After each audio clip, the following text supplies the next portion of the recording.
अश्विनी कुमारों के पुत्रों का कोई योद्धा कभी न सानी था। नकुल बड़ा ही मनमोहक और सहदेव बड़ा ही ज्ञानी था। धनुर्धरों के उस काल में दो तलवारें लहराती थी। देख दोनों का पराक्रम, अधर्मियों की रूहें कांप जाती थी। अधर्मियों के महिमा मंडन में जगत असली धर्म योद्धाओं को भूल गया।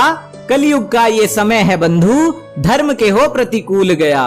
जब कुरु सेना के वीरों ने नभ को असंख्य तीरों से पाटा था, इन्हीं अश्विनी कुमारों ने हर तीर तलवारों से काटा था।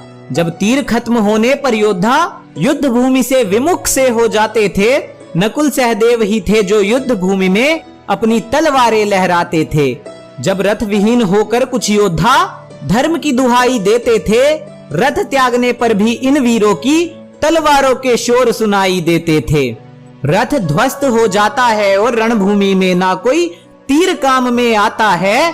तलवारों से शीश काट दे शत्रु का, नकुल जैसा बस वीर ध्यान में आता है। अभिमन्यु का छल से वध करने हेतु जब योद्धा तनिक करते नहीं विचार थे, करुणामयी सहदेव ही थे जो रणभूमि में शत्रु का भी करते उपचार थे। मेघों की घटा में घुड़सवारी करता नकुल अभ्यास के अजब विचार से बारिश की हर बूंद काट देता था अपनी तलवार की धार से। शस्त्र विद्या में परशु लाकर युद्ध नीति को दिए नए आयाम थे। युद्ध भूमि में परशु से लड़ने वाले केवल सहदेव और गुरु परशुराम थे। वचन के पक्के सहदेव अकेले 10-10 से टकराते थे। दुशासन और शकुनी जैसे तो उनके नाम से ही कतराते थे।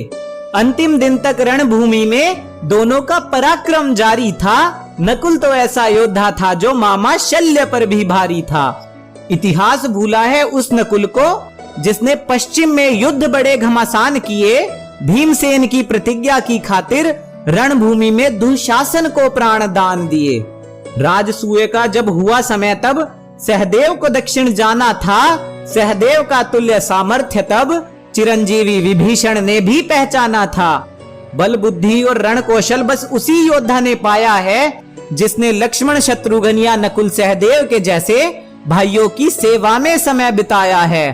पढ़कर मुगलों का इतिहास आज भाई भाई का दुश्मन है। 2 मुट्ठी जमीन की खातिर घर घर में महाभारत कारण है। अरे हिंदू इतिहास में झांक कर देखो, करुणा से भर जाओगे। नकुल सहदेव या भरत शत्रुघ्न भाइयों का प्रेम ही पाओगे।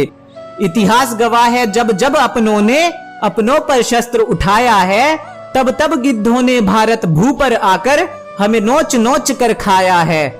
जिस दिन सारा द्वेष त्याग कर हम भाई पांडव से बन जाएंगे, अमिट प्रेम की पराकाष्ठा से फिर से सतयुग ले आएंगे, फिर से सतयुग ले आएंगे।